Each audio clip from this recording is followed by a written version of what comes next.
അച്ഛൻ ഈ ബീഡി വലി നിർത്തിക്കൂടെ? ബീഡി വലിച്ചാൽ ക്യാൻസർ വരുന്ന ടീച്ചർ പഠിപ്പിച്ചിട്ടുണ്ട്. മോള് പറയുന്നത് നിങ്ങൾക്ക് കേട്ടൂടെ? ഈ സിഗരറ്റ് വലി ഒന്ന് നിർത്തിക്കൂടെ?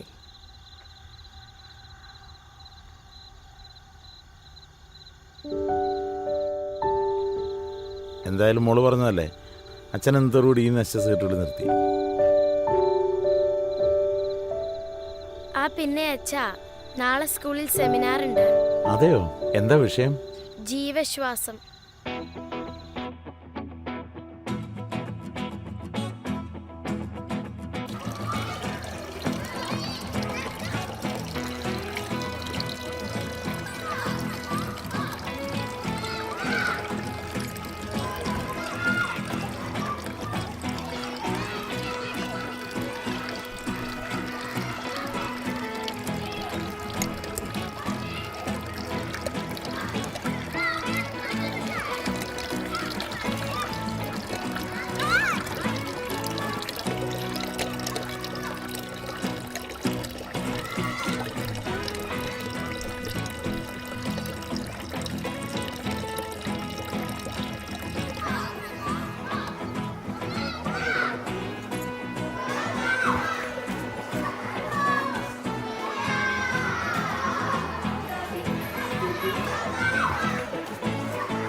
Good afternoon, please sit. പ്രിയപ്പെട്ട വിദ്യാർത്ഥികളെ, ഇന്നത്തെ സെമിനാറിനെ കുറിച്ച് നിങ്ങൾക്ക് അറിയാമല്ലോ. നല്ലൊരു വിദ്യാർത്ഥിയുടെ കടമയാണ് നാം ജീവിക്കുന്ന പ്രകൃതിയെ സംരക്ഷിക്കുക എന്നുള്ളത്. മണ്ണിനെയും ജലത്തെയും വായുവിനെയും സംരക്ഷിച്ചുകൊണ്ട് നല്ലൊരു പ്രകൃതിയെ രൂപപ്പെടുത്തുവാൻ നമുക്ക് കഴിയട്ടെ. ഇതിനെക്കുറിച്ച് സംസാരിക്കുന്നത് പ്രിയപ്പെട്ട ജിൻഡോ സാറാണ്. ഈ സെമിനാർ നയിക്കുന്നതിന് വേണ്ടി പ്രിയപ്പെട്ട ജിൻഡോ സാറിനെ ഒത്തിരി സ്നേഹത്തോടെ ക്ഷണിക്കുകയാണ്.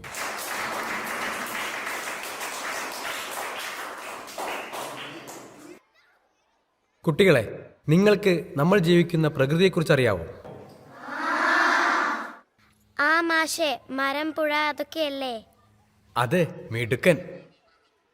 ഈ മരങ്ങളും പുഴയും കാടും ഇതൊക്കെ നിലനിർത്തേണ്ടത് നമ്മുടെ ആവശ്യമാണ്. അതറിയാമോ? നമ്മളെല്ലാം ജീവിക്കുന്നത് ഓക്സിജൻ ശ്വസിച്ചുകൊണ്ടാണ്. അതറിയാമോ? നമുക്ക് ഒരു ദിവസം ശ്വസിക്കാനായിട്ട് 550 ലിറ്റർ ഓക്സിജൻ വേണ്ടി വരും. അതായത് നമ്മൾ കാശ് കൊടുത്ത് മേടിക്കുകയാണെങ്കിൽ 12 ലക്ഷം രൂപ ശ്വസിക്കാനായിട്ട് നമ്മൾ ചിലവാക്കേണ്ടി വരും. വായു മാത്രമല്ല, ജലവും അമൂല്യമാണ്.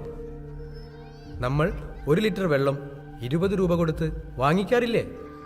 അപ്പോൾ 2 നേരം കുളിക്കാനും നനയ്ക്കാനൊക്കെ ആയിട്ട് ചെലവാക്കിയാലോ?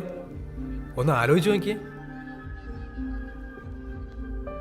ഒരു 4 പേരടങ്ങുന്ന കുടുംബത്തിന് ശ്വസിക്കാനായിട്ട് വെറും 2 മരങ്ങൾ മതി.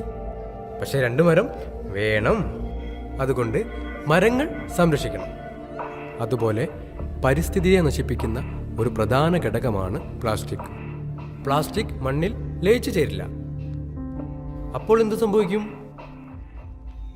മരങ്ങളുടെ വേരിറങ്ങി വെള്ളവും വായുവും അതിന് കിട്ടാതാവും. അപ്പോഴെന്ത് സംഭവിക്കും? മരം നശിച്ചു പോകും. ശരിയാ, മരം നശിച്ചു പോകും. മരം നശിക്കുമ്പോൾ നമുക്ക് ഓക്സിജൻ കിട്ടില്ല. അപ്പോൾ എന്ത് സംഭവിക്കും? നമ്മൾ മരിച്ചു പോകും. അങ്ങനെയെങ്കിൽ പ്ലാസ്റ്റിക് നമ്മൾ എന്താ ചെയ്യുക? പ്ലാസ്റ്റിക് നമ്മൾ കത്തിച്ചാൽ വായു മലിനമാകും. മാഷേ, പ്ലാസ്റ്റിക് വലിച്ചെറിയാൻ പാടില്ല അല്ലേ? പ്ലാസ്റ്റിക് വലിച്ചെറിയരുത്. നമ്മളത് റീസൈക്കിൾ ചെയ്യണം. പ്രകൃതിയെ സംരക്ഷിക്കേണ്ടത് നല്ലൊരു പൗരൻ്റെ ഉത്തമ ലക്ഷണമാണ്. നിങ്ങൾ വിദ്യാർത്ഥികൾ വേണം അത് തുടങ്ങി വെക്കാൻ. മരങ്ങളും ജലവുമൊക്കെ സംരക്ഷിച്ചാലേ നമുക്ക് ഈ ഭൂമിയിൽ ജീവിക്കാൻ സാധ്യമാവൂ. അപ്പോൾ പ്രകൃതി സംരക്ഷിക്കേണ്ടത് നമ്മുടെ ഉത്തരവാദിത്തമാണ്.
വിട്ട് വന്നിട്ട് കുറേ നേരമായല്ലോ. ഇവളെവിടെ പോയി കിടക്കുകയാണാവോ? മോളെ മീനാക്ഷി,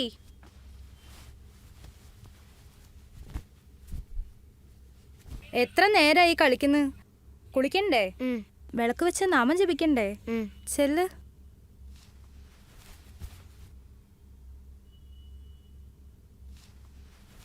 അയ്യോ, ഞാൻ എൻ്റെ പൂക്കൾക്ക് വെള്ളം ഒഴിക്കാൻ മറന്നുപോയല്ലോ. സോറി കേട്ടോ, ഇന്നലെ ഞാൻ വെള്ളം ഒഴിക്കാൻ മറന്നുപോയതാ. ഇനി എന്നും ഒഴിക്കാം.